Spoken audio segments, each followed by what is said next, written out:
तो साथियों, मैं एच रोशन आपके सामने एक बार फिर एक नए वीडियो के साथ उपस्थित हूँ।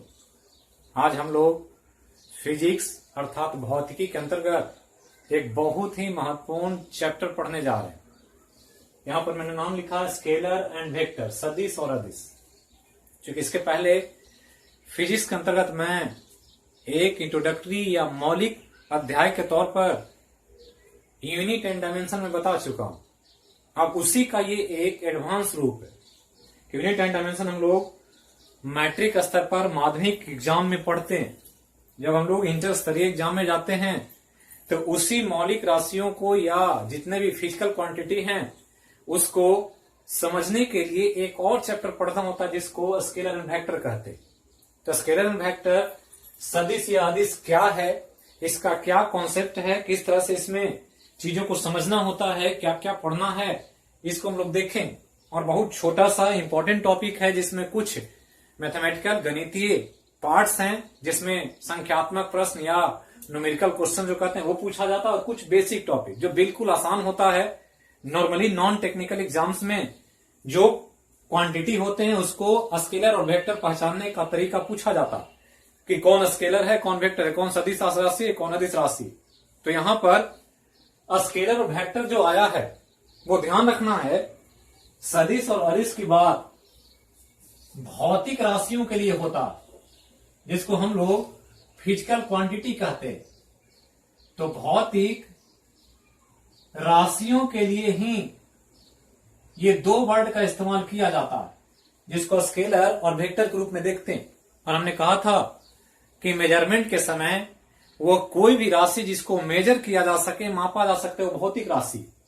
और भौतिक राशियों को जब देखेंगे मेजरमेंट के समय, मापन के समय जब मापा जाएगा उसको, तो मापने के लिए हमने कहा था कि मापन बहुत इंपॉर्टेंट पार्ट्स है साइंस में। और जब मापन होता है तो मापन किसी भी राशि को करेंगे तो दो चीज की आवश्यकता होगी। एक जिसको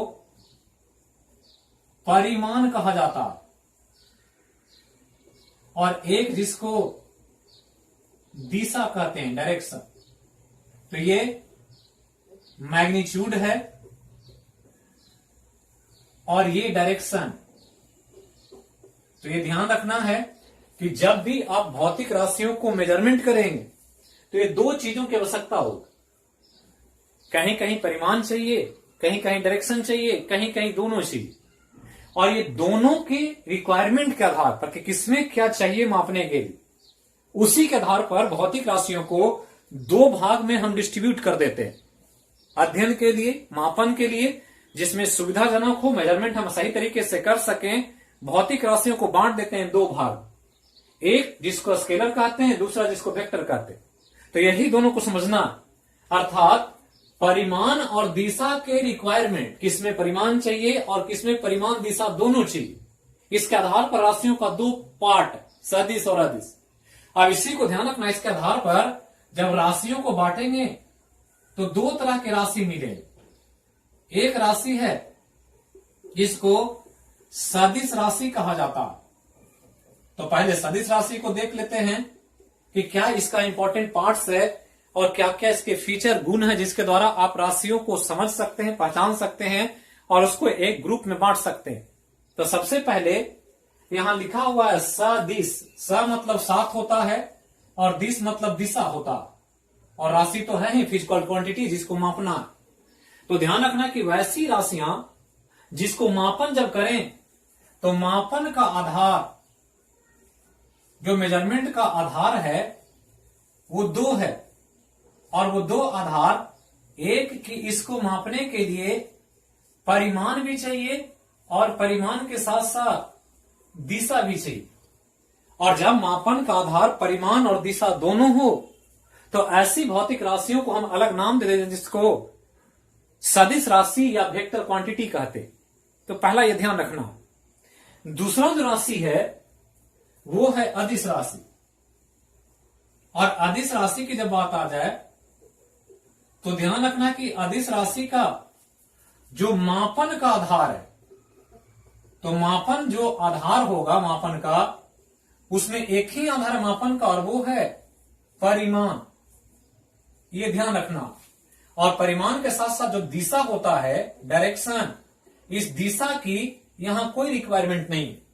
मतलब जब मापन करेंगे तो सिर्फ उसके मैग्नीट्यूड, परिमाण से मतलब, वहां डायरेक्शन का कोई रोल या उसकी कोई भूमिका वहां पर मापन में नहीं है। तो दो तरह का मापन का आधार है, एक जिसमें परिमाण दिशा दोनों चाहिए वो सदिश होगा, जिसमें सिर्फ परिमाण चाहिए वो अदिश होगा। और यहां ध्यान रखना है कि यहां पर जो परिमाण की बात आ रही है वो क्वांटिटी से संबंधित, कि कितना मात्रा है उसका, सिर्फ मात्रा से पता चल जाए, क्वांटिटी से पता चल जाए तो उसको अदिश माने। जिसको क्वांटिटी, मात्रा के साथ साथ ये बताना पड़े कि उसमें दिशा किधर है, ईस्ट वेस्ट नॉर्थ साउथ, ऊपर नीचे किधर है। अगर वो डायरेक्शन का रिक्वायरमेंट ले रहा है, डायरेक्शन उसको चाहिए, उसको शो करने के लिए, उसको डिस्प्ले करने के लिए, दर्शाने के लिए, तो उसको हम सदिश माने। तो यही दो आधार है। अब इन दोनों आधार पर भौतिक राशियों को सामान्यतः हम लोग बांट देते हैं दो पार्ट्स में, कुछ को सदिश मान लेते हैं, कुछ को अदिश मान लेते हैं। अब यहां ध्यान रखना है कि एक एग्जाम्पल के द्वारा आपको समझना है कि किधर डायरेक्शन की जरूरत है और किधर नहीं। और एक चीज ध्यान रखना है कि जब हम बात कर रहे थे एसआई सिस्टम की, इंटरनेशनल सिस्टम ऑफ मेजरमेंट की, अंतरराष्ट्रीय पद्धति के मापन के तरीके की, तो उसमें हमने कहा था कि 7 मौलिक राशियां, और 7 मौलिक राशियों के आधार पर एसआई पद्धति बनाया गया। तो जितने भी 7 मौलिक राशि हैं वो ध्यान रखना है सब के सब अदिश राशि, उसमें एक भी सदिश नहीं। और ये आपको याद रखना, जिसमें लंबाई, द्रव्यमान, समय, तापमान, विद्युत धारा, ज्योति तीव्रता, पदार्थ की मात्रा, ये सब इसी में शामिल, और कोई भी सदिश नहीं। लेकिन यहां पर एक मौलिक राशि, ये ध्यान रखना, और एक मौलिक राशि जो है वो विस्थापन, और विस्थापन जो एक अकेला मौलिक राशि है यही सदिश है। तो ये ध्यान रखना। जबकि अन्य जितने भी सदिश राशियां होती है, हम डायमेंशन जब पढ़ रहे थे तो पढ़े थे व्युत्पन्न राशियों के बारे में। तो ध्यान रखना है कि व्युत्पन्न राशि जितने भी हैं वो नॉर्मली सदिश राशि जो होंगे वो व्युत्पन्न होंगे। उसमें एक मौलिक राशि है विस्थापन। व्युत्पन्न राशि दोनों हो सकते हैं, सदिश भी हो सकते हैं और अदिश भी हो सकते हैं। लेकिन ये मौलिक राशि जो है 7 के साथ, ये सभी के सभी अदिश है। अब व्युत्पन्न में कुछ सदिश हैं, कुछ अदिश है। लेकिन ध्यान रखना है कि सदिश में सभी व्युत्पन्न हैं, एक को छोड़ करके, विस्थापन को। तो विस्थापन अकेला मौलिक राशि है जो सदिश है। बाकी जितने भी सदिश राशि आपको मिलेंगे वो सभी व्युत्पन्न राशि है। अब यहां पर ध्यान रखना है, जैसे मैं एक इंपॉर्टेंट एग्जांपल बता रहा हूं जिसको आप समझें। जैसे मैं यहां 2 एग्जांपल लिखूं, एक है एग्जांपल इसको चाल कहते, स्पीड, और स्पीड बराबर पढ़ते आ रहे हैं मैथ में, फिजिक्स में, दूरी बटा समय होता। तो ध्यान रखना है दूरी बटा समय। अब दूरी बटा समय के आधार पर चाल निकालते, और आपको पता होगा साथियों, हम लोग अपने नॉर्मल सामान्यतः जीवन में देखते हैं कि कोई भी जो मालवाहक ट्रक होता है उस ट्रक पर लिखा रहता है एक स्टेटमेंट, स्पीड 40 किलोमीटर। तो स्पीड 40 किलोमीटर का मतलब 40 किलोमीटर प्रति घंटा है। तो यहां स्पीड लिखने का मतलब क्या है कि वो स्पीड उसकी चाल बता रहा है कि वो 1 घंटे में 40 किलोमीटर ट्रेवल करता है, तय करता है। लेकिन वहां पर ट्रक किस दिशा में जाएगा ये कोई सूचना नहीं। वो किसी भी दिशा में, जिधर जिधर रास्ता होगा, सड़क जिधर जिधर जाएगी उधर उसको जाना, लेकिन वो एवरेज औसत तौर पर 1 घंटे में 40 किलोमीटर तय कर लेता है। क्योंकि यहां पर दूरी आया है और दूरी में कोई दिशा नहीं होता, और चूंकि यहां डायरेक्शन नहीं है इसलिए चाल को अदिश राशि माना जाता है। तो ये ध्यान रखना। अब यहां पर एक और मैं समझाऊं, जब हम लोग इसके आगे के चैप्टर को पढ़ेंगे स्पीड और वेलोसिटी को, तो वहां पर आपको समझना होगा कि चाल जो है दूरी बटा समय है, जबकि वेग विस्थापन बटा समय। तो विस्थापन बटा समय होने की वजह से वेग को यहां सदिश माना जाता। क्योंकि यहां पर विस्थापन है, समय तो दोनों जगह है, लेकिन यहां दूरी है, यहां विस्थापन है। और हमने कहा था विस्थापन अकेला मौलिक राशि है जो सदिश होता है।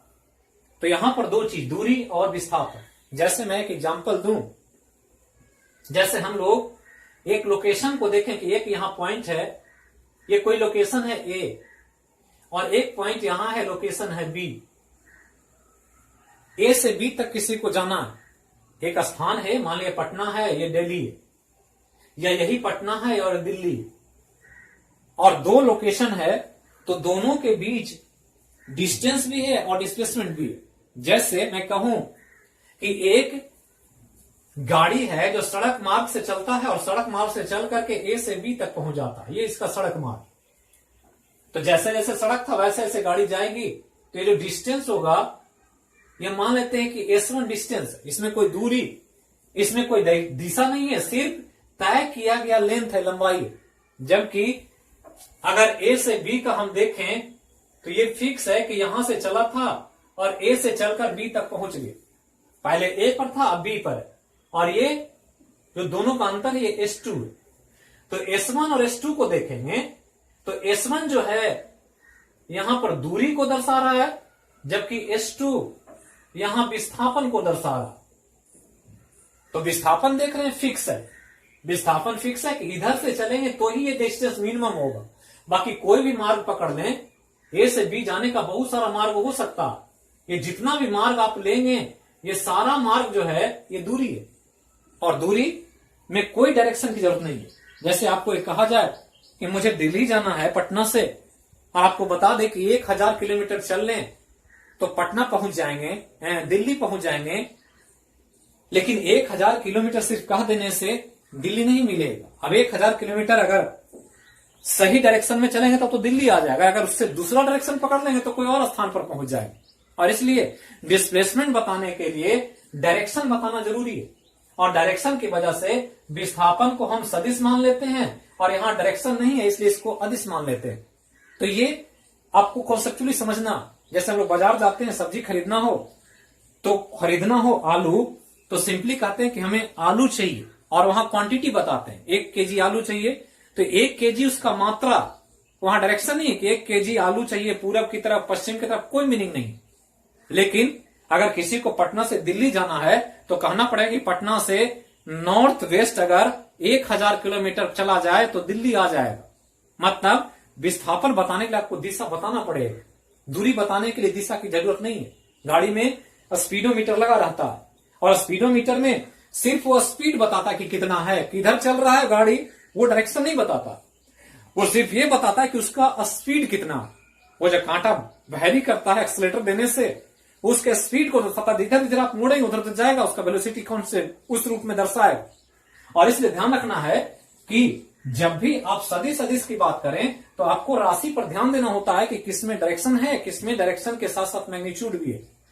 तो इसमें मैग्नीट्यूड होगा वो अदिश होगा, जिसमें मैग्नीट्यूड और डायरेक्शन दोनों होगा वो सदिश होगा। अब प्रश्न उठता है कि किसको किसको माने, तो कुछ तो मैंने आपको बता दिया यहां पर जो आपको ध्यान रखना है। जैसे सभी मौलिक राशियां अदिश होती है, एक विस्थापन मौलिक राशि है जो सदिश है, अन्य सभी सदिश राशियां व्युत्पन्न है, व्युत्पन्न राशि अदिश भी हो सकता है। जैसे मैं एग्जाम्पल लिखूं कुछ सदिश और अदिश का, तो एग्जाम्पल के रूप में यहां मैं लिख रहा हूं। जैसे हमने चाल लिखा तो अदिश का लिख दूं पहले, तो ध्यान रखना है कि अदिश में चाल है, दूरी है, कार्य है, ऊर्जा है, शक्ति है, ये सब क्या है, सब अदिश राशि। 7 तो मौलिक हैं ही वो, उसके अलावा ये सब भी है, ईटीसी कर सकते हैं, बहुत सारे क्वांटिटी है। लेकिन सदिश को देखें तो सदिश में ध्यान देना है कि जैसे चाल के जगह अगर वेग ले लें तो सदिश हो जाता है, वेग के जगह, दूरी के जगह अगर विस्थापन ले लें तो ये सदिश हो जाता है। यहां बल ले लें सदिश हो जाता है, त्वरण ले लें सदिश हो जाता है, संवेग ले लें सदिश हो जाता है, या आवेग ले लें सदिश हो जाता है। तो इस प्रकार से बहुत सारी क्वांटिटियां हैं जिसको आप अदिश और सदिश में डिवाइड कर सकते हैं। लेकिन ये अक्सर पूछा जाता है, और ये तब आप बता सकते हैं जब आपको राशियों का मौलिक अध्ययन कर सके, मौलिक जानकारी हो। लेकिन अगर नॉर्मली आपको एग्जाम में ऐसे क्वेश्चन बनाना हो तो मैं एक छोटा सा ट्रिक बता देता हूं जिससे आपके मैक्सिमम सवाल बन जाएं। जैसे ध्यान रखना है कि अगर कोई सदिश के बारे में पूछे तो ये ध्यान रखना है कि ये नॉर्मल नियम नहीं है, ये बनाने का एक कॉमन तरीका जिसमें आप 90% सवाल हल कर सकते हैं सदिश और अदिश का। तो सदिश में ध्यान रखना है कि यदि कोई राशि में ब अक्षर आता हो या ब आता हो या क्षेत्र लगा रहता हो तो ये सदिश राशि होता है सामान्यता। जैसे यहां देखें, वेग में ब है, विस्थापन में ब है, बल में ब है, त्वरण में ब है, संवेग में ब है, आवेग में ब है, ये सब के सब सदिश है। जबकि यहां इनमें किसी में ब या क्षेत्र नहीं लगा हुआ। क्षेत्र में जैसे हम कहें चुंबकीय क्षेत्र, मैग्नेटिक फील्ड या विद्युत क्षेत्र, इलेक्ट्रिक फील्ड, तो ये सब क्षेत्र वाली राशियां हैं जो अक्सर एग्जाम में पूछ दिया जाता है, जिसके द्वारा इन तीनों को छोड़ करके बाकी जो भी है वो मैक्सिमम आप अदिश कर सकते हैं। लेकिन ये ध्यान रखना साथियों कि 100% सही नहीं होगा, लेकिन आप 90% सवालों में इस ट्रिक के माध्यम से एक छोटे से कॉमन ऑब्जर्वेशन के आधार पर आप ये तय कर सकते हैं कि कौन सदिश है कौन अदिश है, जिसको आपको इसके द्वारा याद करना होता है। इसके अलावा ध्यान रखना है कि अगर आप राशि को अच्छे से समझ रहे हैं, आप राशि को स्टडी करेंगे, जब चैप्टर वाइज हम लोग पढ़ेंगे आगे तो बहुत सारी राशियों की मुलाकात होगी और जो जो राशि मिलेगा उसको मैं वहीं पर आपको डिफाइन करूंगा कि सदिश और अदिश को किसको हम किस रूप में देखते हैं। अब यहां के बाद 2-3 महत्वपूर्ण फीचर और उसको हम लोग को समझना, और जो फीचर जो है वो सदिश और अदिश से रिलेटेड कुछ महत्वपूर्ण कैरेक्टर जिससे सवाल अक्सर एग्जाम में पूछा जाए तो क्या है उसको समझें, फिर हम लोग आगे इसको बढ़ेंगे। पहला तो ध्यान रखना है कि जितना भी अदिश राशि होता, ये ध्यान रखना है स्केलर क्वांटिटी को। अदिश मतलब स्केलर, जिसमें सिर्फ मैग्नीट्यूड है, डायरेक्शन नहीं। तो अदिश राशि जितना भी होगा उसको जब जोड़ेंगे तो यहां पर बीज गणितीय विधि का प्रयोग होगा, यह ध्यान रखना है। एल्जेब्रिक सम, तो बीज गणितीय विधि से आप अदिश राशि को जोड़ सकते हैं, पहला एकदम इंपॉर्टेंट पॉइंट। दूसरा कि अगर सदिश राशि है और सदिश राशि को आपको जोड़ना है तो सदिश राशि को जोड़ने के लिए ज्यामितीय विधि का प्रयोग होता है, ज्योमेट्रिकल प्रोसेस। तो 2 प्रोसेस हो गया जिससे अक्सर एग्जाम में पूछा जाए, तो दोनों को ध्यान रखना। जब अदिश राशि दिया रहे और जोड़ना हो तो बीज गणितीय विधि से जोड़े, लेकिन जब सदिश राशि दिया उसको जोड़ना हो तो फिर आपको ज्यामितीय विधि से आना पड़ेगा। और ज्यामितीय विधि को यहां त्रिभुज का नियम कहा जाता है, लॉ ऑफ ट्रायंगल। तो जो राशि त्रिभुज के नियम से जुड़े उसको सदिश माने, जिसको हम नॉर्मली बीज गणित के प्रोसेस से जोड़ दें, अलजेब्रा से, तो वो अदिश हो। जैसे हम एग्जांपल दे रहे हैं कि 2 पिंड का द्रव्यमान दिया हुआ, एक का द्रव्यमान है 5 kg और एक का द्रव्यमान है 10 kg, और आपको कहे कि इसको जोड़ कर बताएं दोनों का द्रव्यमान कितना, तो 5 kg और 10 kg जोड़ देंगे, ये 15 kg हो जाए। और ये जो जुट रहा है ये बीजगणितीय विधि है, अर्थात जो हम ये जोड़ रहे हैं ये एक्चुअली में मास है, द्रव्यमान। अर्थात मास को आप बीजगणितीय विधि से जोड़ देते हैं, और जोड़ देते हैं इसलिए द्रव्यमान जो है एक अदिश राशि। जैसे समय को लें और टाइम ले लें, 2 टाइम, ये क्वेश्चन बनाने में, एक क्वेश्चन बनाने में 10 सेकंड लगता है, दूसरा एक क्वेश्चन बनाने में 20 सेकंड लगता है, तो दोनों क्वेश्चन बनाने में कितना समय, तो टोटल 30 सेकंड। तो सेकंड को आप जोड़ दिया बीजगणितीय विधि से, मतलब टाइम भी क्या है, अदिश राशि। क्योंकि अदिश राशि बीजगणितीय विधि से जुड़ेगा, तो ये दोनों जो दोनों है ये अदिश राशि है, इसलिए आप इसको आप आसानी से जोड़ देते। लेकिन एक हम सदिश राशि है, जैसे बल लेते हैं, बल एक सदिश राशि है, हमने वहां लिखा है एग्जाम्पल में, और बल को जोड़ें तो एक पिंड हो और उस पिंड पर 2 बल लग रहा हो, एक बल 10 न्यूटन का, एक बल 15 न्यूटन का, मतलब 2 बल लग रहा, एक 10 न्यूटन का और एक 15 न्यूटन का।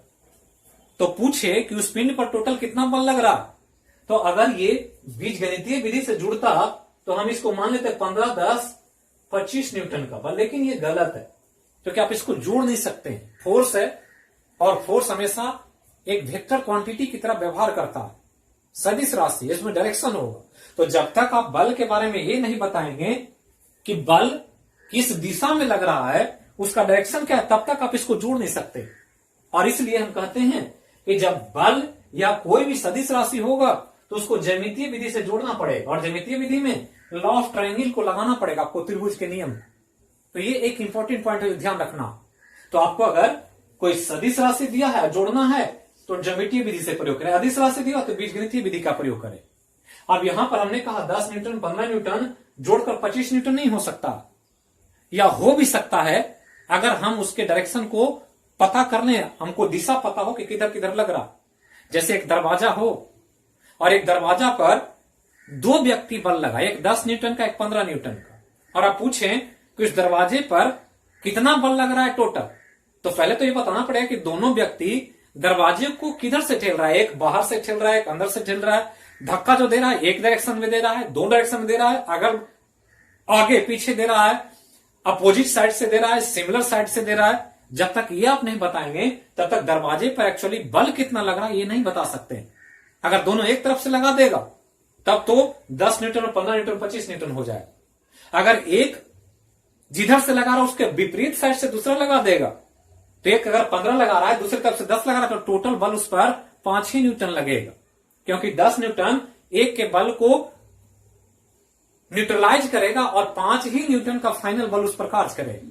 इसलिए हमने कहा कि यहां त्रिभुज के नियम का पालन होता है। अब एक और इंपॉर्टेंट जानकारी दे रहा हूं आपको सदिश से रिलेटेड, कि एक यूनिट, एक क्वांटिटी है बहुत इंपॉर्टेंट, जिसको विद्युत धारा कहते हैं, करंट इलेक्ट्रिसिटी। और विद्युत धारा एक ऐसी क्वांटिटी है जिसमें दिशा होता है, परिमाण होता, ये दोनों होता।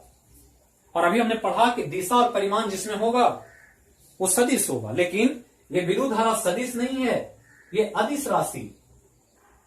एक इंपॉर्टेंट पॉइंट है जो आपको ध्यान रखना। अभी हमने कहा कि सदिश और अदिश जो होता है वो मैग्नीट्यूड और डायरेक्शन के आधार पर होता है। यहां दोनों चीज है, परिमाण भी है और डायरेक्शन भी, और दोनों होने के बाद विद्युत धारा जो है करंट इलेक्ट्रिसिटी वो अदिश है। क्यों? क्योंकि अदिश के लिए ये होना चाहिए ज्यामितीय विधि। तो ज्यामितीय विधि अगर फॉलो होगा तब तो मानेंगे कि सदिश है, और ज्यामितीय विधि फॉलो नहीं होगा, त्रिभुज का नियम का पालन नहीं करेगा, तो उसको हम सदिश नहीं मानेंगे, भले उसमें डायरेक्शन हो। क्योंकि यहां पर जब दो तार लेते हैं कि एक तार 5 एम्पियर का विद्युत धारा ले रहा है, दूसरा तार यहां से 4 एम्पियर का विद्युत धारा ले रहा है, तो इसमें कितना एम्पियर, तो 5 एम्पियर 4 एम्पियर, यहां 9 एम्पियर हो जाता है। किरचॉफ्स का लॉ है। हम लोग जब करंट इलेक्ट्रिसिटी पढ़ेंगे तो किरचॉफ्स का नियम पढ़ना होगा, वहां बताया जाए। तो यहां देख रहे हैं कि 4 एम्पियर का विद्युत धारा इधर से आया, 5 एम्पियर के इधर से आया, इस पॉइंट पर मिला, यहां 9 एम्पियर हो गया। यहां तो 9 एम्पियर इसलिए हुआ कि आपने बीज गणितीय विधि से जोड़ दिया। और ये चूंकि विद्युत धारा अदिश इसलिए है कि यह बीज गणितीय विधि को फॉलो करता। तो बीज गणितीय विधि के आधार से हम सदिश राशि में नहीं जोड़ सकते। सदिश राशि को जब भी जोड़ना है तो ज्यामितीय विधि से जोड़ना। तो इतना चीज आप पहले बेसिक फीचर के तौर पर सदिश और अदिश के बारे में याद रखें कि क्या सदिश है, क्या अदिश है, इसको कैसे पहचानते हैं और क्या क्या इसका तरीका। अब इतना पढ़ने के बाद मैं सदिश और अदिश से रिलेटेड जो सबसे इंपॉर्टेंट सेक्शन है वो है सदिशों का जोड़, एडिशन ऑफ वेक्टर। तो सदिशों को कैसे जोड़ते हैं इसी को हम लोग को यहां पर देखना। तो हम यहां बताने जा रहे हैं आपको एडिशन ऑफ वेक्टर, सदिश का जोड़। बहुत इंपॉर्टेंट साथियों, बहुत सारा सवाल यहां पूछा जाए। वीडियो पसंद आए जरूर इसको लाइक करें, सब्सक्राइब करें, कमेंट बॉक्स में अपना विचार भी दें, ताकि हम आगे आपके लिए और अच्छे से ज्यादा अच्छा वीडियो आपके सामने प्रस्तुत करें, ताकि आप बिल्कुल आसानी से सरल भाषा में चीजों को समझ सकें और एग्जाम में कोई भी कठिन से कठिन सवाल आसानी से हल कर सके। और साइंस का आप जान रहे हैं कि आजकल हर जीएस के एग्जाम में साइंस का स्कोप बढ़ता जा रहा है।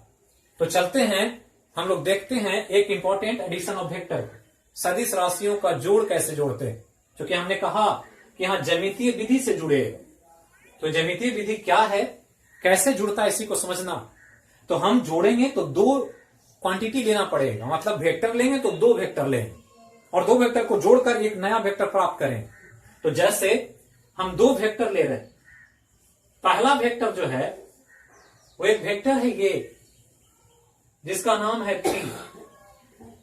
दूसरा वेक्टर ले रहे हैं जिसका नाम है, ये ऐसे है और इसका नाम है Q।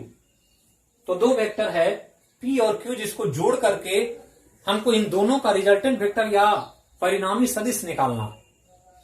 तो सदिश में ध्यान रखना है कि जब भी सदिश आप लिखते हैं तो एक एरो से दर्शाया जाता है उसको। तो ये ध्यान रखना है कि सदिशों को एरो से निर्देशित किया जाता है, डायरेक्ट किया जाता है या सूचित किया जाता है।